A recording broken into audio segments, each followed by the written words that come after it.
Hello বন্ধুরা, কেমন আছেন? আশা করি সকলে ভালো আছেন এবং সুস্থ আছেন। আর আজ আপনাদের বলবো ইন্ডিয়া যে বিশ্বের সেরা ক্রিকেট দল, ইন্ডিয়া বিশ্ব ক্রিকেটকে কেন ডমিনেট করে বা ইন্ডিয়াকে বিশ্বের সেরা ক্রিকেট দল বলা হয় কেন, সেটা আরেকবার প্রমাণ করে দিল।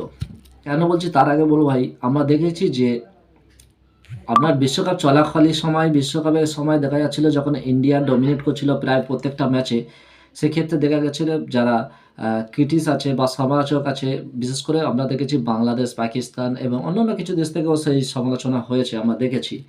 কিন্তু সেখানে দেখেছি যে কিছু কিছু মানুষ আছে যারা ইন্ডিয়াকে এত সমালোচনা করছিল যে ইন্ডিয়া ঘরের মাঠে খেলছে এবং সেখানে বলছে যে ইন্ডিয়া পিচ টেম্পারিং করছে বা পিচ পরিবর্তন করছে। কারণ কেন? যেই ম্যাচে ইন্ডিয়া যখন ব্যাট করছে তখন আপনার দেখা যাচ্ছে যে আপনার যে পিচটা হচ্ছে সেটা হচ্ছে ব্যাটিং ফ্রেন্ডলি পিচ বা ব্যাটিং সুলভ পিচ। ব্যাটিং ফ্রেন্ডলি, ব্যাটিং সুলভ যা বলে সেই একই পিচ। আর সেই একই পিচে যখন অপোনেন্ট টিম বা বিরোধী যখন প্রতিপক্ষ যখন আসে, তখন তারা ব্যাটিং করতে গিয়ে রীতিমতো কী বলে, নাকোনি চুবুনি খাচ্ছে। তাই সেক্ষেত্রে দেখা যাচ্ছে ইন্ডিয়ার বিরুদ্ধে একটা অভিযোগ করছিল যে ইন্ডিয়া হয়তো পিচ টেম্পারিং করছেন বা পিচ বদল করে দিচ্ছে। তারপরেও যদি এই সমালোচনা যখন এতে টিকলো না, যুক্তিতে টিকলো না, তখন আবার কি দেখা গেল যে আরও যে একটা যুক্তি খাটাচ্ছিল, সেখানে দেখা যাচ্ছে যে বলছে ইন্ডিয়া ঘরের মাঠে খেলছে তাই ইন্ডিয়া এত ডমিনেট করছে। ইন্ডিয়া যখন বাইরে খেলতে যাবে তখন বোঝা যাবে ইন্ডিয়ার দলটা কেমন। আর সেক্ষেত্রে দেখা যায় যখন অস্ট্রেলিয়া বিশ্বকাপ জেতার পরে যখন আমাদের ঘরের মাঠে টি-20 খেলা হয়েছিল, সেক্ষেত্রে আমাদের কাছে একদম পুরো বি দল। আমাদের যে দলটা খেলেছিল বি দল, সেই বি দলটা কিন্তু অস্ট্রেলিয়া যখন বিশ্ব চ্যাম্পিয়নের মতন সদ্য বিশ্ব চ্যাম্পিয়নকে কীভাবে দুর্মুষ করেছিল। তারপরেও শোনা গিয়েছিল যে ইন্ডিয়া ঘরের মাঠে ভালো খেলে, বাইরের মাঠে পারবে না। আর এই যে কালকেগারের যে ম্যাচটা হয়েছে, কালকেকার যে ম্যাচটা দেখলাম, সেখানে আপনি দেখুন যেই দলটা খেলেছে সাউথ আফ্রিকার ঘরের মাটিতে, একটা জিনিস ভাববার বিষয় যে সাউথ আফ্রিকার ঘরের মাটিতে হারানো কিন্তু এত চারটিখানি কথা নয়। সাউথ আফ্রিকার মতন টিমকে তার ঘরের মাঠে গিয়ে হারানো নর্মাল ব্যাপার নয়। আর সেই কাজটা করেছে কোন দলটা? যে দলটা ইন্ডিয়ার দল নয় বা ইন্ডিয়ার সিনিয়র দল নয়, পুরো জুনিয়র দল। যে দলটা খেলেছে এই দলটায় আপনার না হলেও 6 থেকে 7টা প্লেয়ার খেলছে না।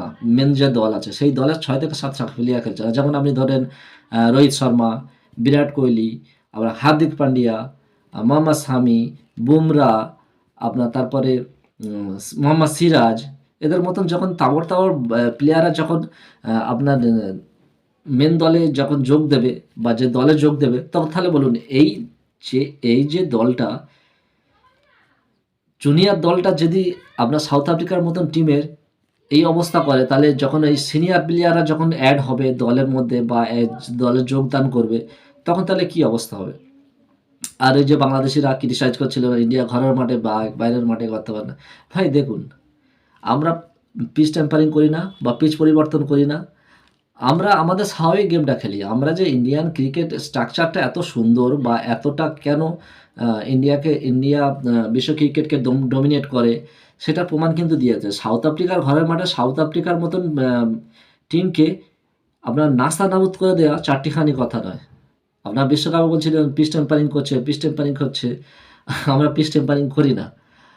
সাউথ আফ্রিকার মাঠে গিয়ে কি আমরা পিচ টেম্পারিং করেছি? বলেন, সাউথ আফ্রিকার মাঠে গিয়ে আমরা কি পিচ পরিবর্তন করেছি? সাউথ আফ্রিকা তাহলে এইভাবে আমাদের কাছে দুর্মুষ হয়ে গেল কেন? এই বিষয় হচ্ছে ওটা না, আপনাকে পারফর্মস করতে হবে, আপনার ধারাবাহিক আপনার ক্রিকেটটা খেলতে হবে। আর বাংলাদেশে যেটা বলছিলেন, আপনাদের দলটা দেখুন না, আপনারা নিউজিল্যান্ডের সাথে আপনাদের ঘরের মাঠে টেস্ট ম্যাচ হেরে গেলেন, ঘরের মাঠে জিত ম্যাচটা অথচ হেরে গেলেন। আর নিউজিল্যান্ডে গিয়ে আপনারা যেভাবে কি বলে লজ্জাজনক হার হচ্ছে,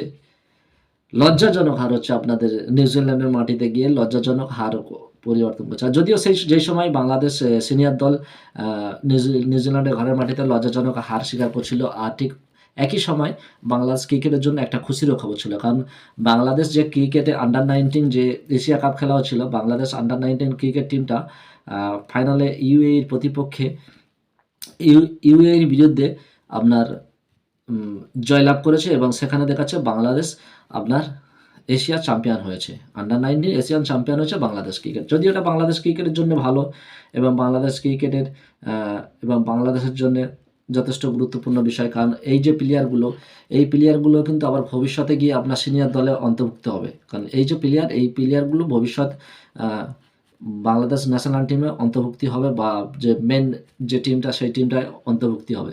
সো এই জন্য বাংলাদেশ ক্রিকেটের জন্য এটা একটা বড় পয়েন্ট। সো কংগ্রাচুলেশন জানাচ্ছি বাংলাদেশ টিমকে এবং বাংলাদেশ ক্রিকেটকে। অবশ্যই তারা ভালো খেলেছে, তার কারণ আমরা দেখেছি বাংলাদেশ যে টিমটা আছে আপনার, বাংলাদেশ টিমটা প্রথম থেকেই ডমিনেট করে গিয়েছে কারণ তারা ফাইনালে পৌঁছে আনবিটেড জয়লাভ করেছে, চ্যাম্পিয়ন হয়েছে। সেক্ষেত্রে বাংলাদেশ দল আন্ডার-19 যে দলটা অবশ্যই ভালো খেলেছে, সেটা অস্বীকার করার কিছু নেই, যথেষ্ট ভালো খেলেছে। আমাদের মতন ইন্ডিয়ার মতন শক্তিশালী দলকে সেমিফাইনাল তারা হারিয়েছে, যথেষ্ট ভালো খেলেছে। সো এটার জন্য বাংলাদেশের জন্য একটা খুশির খবর ছিল। আর আজকের ভিডিওটা এই পর্যন্ত ছিল। অবশ্যই বলবো, যদি ভিডিওটা ভালো লাগে তাহলে অবশ্যই ভিডিওটাকে লাইক করবেন এবং চ্যানেলটাকে সাবস্ক্রাইব করবেন। আর দেখা হচ্ছে একটা পরবর্তী ভিডিওতে। ততক্ষণের জন্য বাই বাই।